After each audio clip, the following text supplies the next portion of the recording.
আক্ষেপ হয় না, কখনো মনে হয় না হয়তো আর একটু মানিয়ে নিতে পারলে সম্পর্কটা আজ টিকে যেত?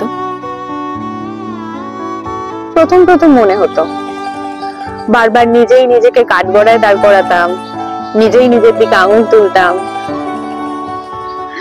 আসলে যখন কেউ হঠাৎই আমাদের হাতটা ছেড়ে দেয় না, তখন চারিপাশে শত মানুষের ভিড় থাকা সত্ত্বেও নিজেকে বড় একা লাগে, কষ্ট হয়,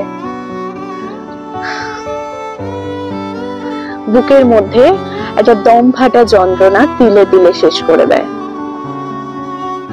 তবে ওই দম ফাটা যন্ত্রণাটা যদি কোনোভাবে সহ্য করে নেওয়া যায় না, তারপর এক রাশ মুক্তির বাতাস আমাদের জন্য অপেক্ষা করে থাকে।